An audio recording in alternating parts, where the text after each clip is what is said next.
Nerily and Maurice Hellewell have combined a lifestyle farm, an organic lamb and cattle finishing operation, and an organic grain growing business. In addition, Maurice and a partner have established Organic Futures Aotearoa. The business links breeders and finishers of organically raised stock and coordinates slaughter by companies with organic brands. We've got a small farm, it's 64 hectares. We've farmed it for coming up 70 years as a family. Nerily and I, we've farmed it for the last 10 or 15 years, but I've farmed it for over 25 years. We've been organic since 2005. We wanted a point of difference. As I said earlier, the farm is small. We really want to build resilience in our farm. The aspects that we feel that are going to give us that resilience is diversity. We have sheep, beef and crop. Also, we're marketing most of our own produce, or getting as close as we can to the consumer. Sustainability is an interesting one because you've probably got to define sustainability at what level for a start off. Economically, we're sustainable. Environmentally, we're going through the nutrient loading process at the moment, and we feel that we're going to meet those demands quite well. And socially, we've got enough time to do the things that we want to do. So in a balanced form, yes, I think what we're doing is very sustainable. Maurice made these two trailers there out of old trailers, and we've had woofers over the years, and they've been quite helpful in that department, and also with a bit of the artwork on the side. Yeah, we're modifying them as we progress.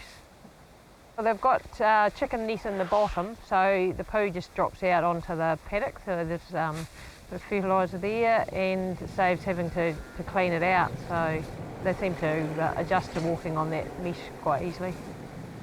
They scratch around looking for the bugs and what have you, and they love the clover and the chicory and plantain and what have you in there. The only help we get really is just from our woofers. We seem to have a reasonably constant stream of, we've been having woofers for over 10 years now, and they're sort of an integral part of our family really. We're just busy going to load some cattle soon, so okay. You can stay and watch if you like. Just get yourself. Yes, with the Scott electrical. Apart from the farm here, we've got a company called Organic Futures Aotearoa. It started through sheer frustration really that we didn't have good strong markets for organic cattle. My business partner Neville Parkinson at Waimahaka, we had a chance meeting, and he suggested that we collect all the organic farmers together to try and market cattle as a whole, and we've done that. The meat companies have got behind us with that. They really love it because we can guarantee continuity of supply, which is really good for them. The premium ranges depending on the time of the year. We started off at about 15 cent premium. We've got as high as 60 cents a kilogram premium. The advantage that we've got though is it stays quite flat. It doesn't bounce up and down the same as the conventional market.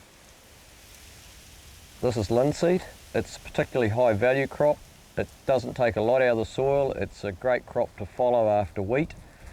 This year we've had a particularly good yield. It's looking like 2 tonne to the hectare, and it's $2,500 a tonne. We supply 2 processors and they convert it into oil, and there's a lot of other uses for it as well. Establishment has been one problem, but that's been our issue really with the way we've been treating the soil in the past. We've moved into a no-till and almost a direct drilling situation, and we've improved the soil structure a lot so that we can get better germination, and that helps with the weed pressure if we can keep the weed pressure down. And then the other issue is birds, and that's a major issue for us. Perhaps we should be seeing drones flying around on it rather than bird bangers. I know my neighbours would be a lot happier. The cattle are used to build the fertility, but we've got to be very careful on the soil. These are heavy tamukas, and compaction is our biggest enemy here.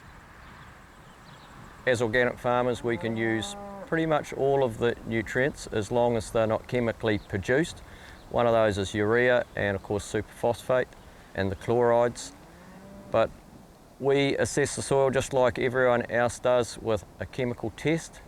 We use a laboratory in the United States.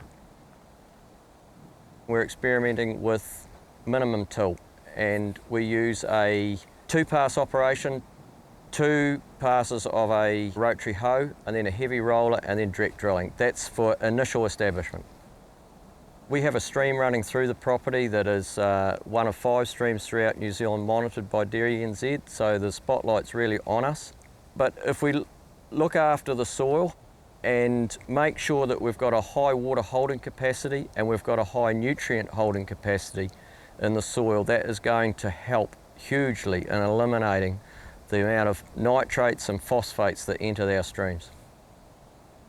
One of our biggest problems here is the lack of scale. We'd always like to replicate what we're doing here on a larger scale, but if that's not going to happen or it doesn't happen, we'll probably pursue niche markets, high value niche markets, and something that really does interest me is superfoods or whole foods, foods that are really nutrient dense.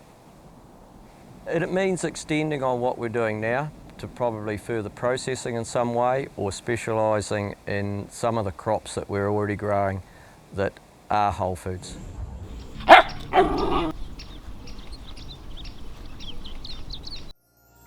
This program was made with funding from New Zealand On Air.